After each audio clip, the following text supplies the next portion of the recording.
நாங்கள் இன்றைக்கு வாழை மரத்துக்கு போத்து கட்ட போகிறோம். குளிர் காலம் வந்துடுது. -1 -2 வருது. அதனுடைய இலைகளை வெட்டி போட்டு மூடி கட்ட போகிறோம். வாங்க ஓ இப்போ இங்க ஒரு வாழை இருக்குது, அங்கே நிற்குது.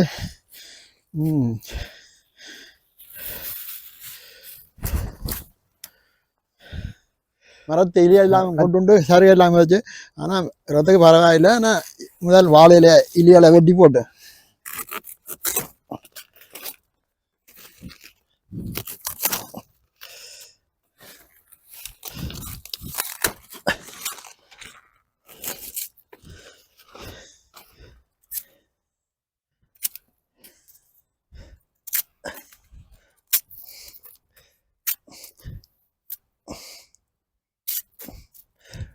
வட்டி எல்லாம் தான் குளிருக்கு வராது.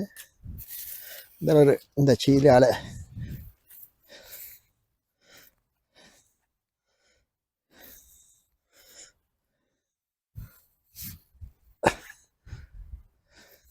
குளிர் ஏறாது.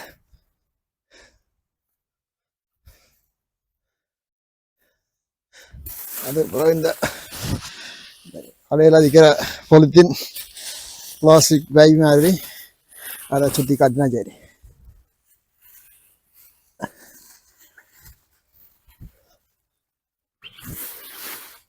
எல்லாம் சுற்றி இறுக்கி கட்டியாச்சு. இப்படியே கட்டி விட்டால் தான் வார வருஷம் ஏப்ரலுக்கு குருத்து தந்த வாட்டுக்கு வந்து பெருசாக வளரும். இது போன 3 வருஷம் ஆச்சுது. இப்படியே வெட்டி தான் வர்றது. இப்போ இதெல்லாம் வெட்டி போட்டு கட்டியாச்சு.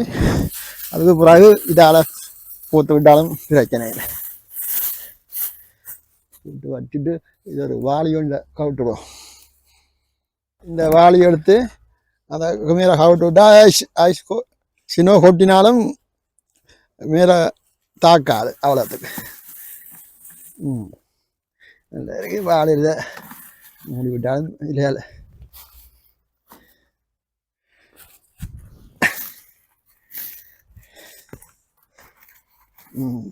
நல்லா இருக்கும். ஒரு வருஷம் இப்படித்தான் செய்ய வேண்டிய குளிர் காலத்துக்கு வாழை மரம் அழுகிடும். இன்னொரு அங்கேயும் ஒரு 6-7 வாழை இருக்குது, அதையும் கட்ட போகிறோம். அடித்த மழையில் இதெல்லாம் மழையும் காற்றும் அடித்தா அதை எல்லாம் புரட்ட கீரையெல்லாம் பாரி போச்சனம். இன்னொரு காற்று வந்தால் எல்லாம் விரட்டி விட்டுரும். எல்லாம் அப்படி இப்படி குளிருக்கு. ஒரு ஆக்களும் வேறு சாப்பிட்டக்கார ஒருத்தரம் இல்லை. இப்படியே நடக்குது. குளிர்காலம் கஷ்டம்தான். இங்கே வந்து நாங்கள் பயிர்கள் நடுறதானே குளிரையும் பார்க்கணும், மழையையும் பார்க்கணும், எல்லாத்தையும் சமாளித்து கொண்டே போகணும். ஆனால் இயற்கை செய்கிற வழியாக நல்ல சாப்பாடு வருது.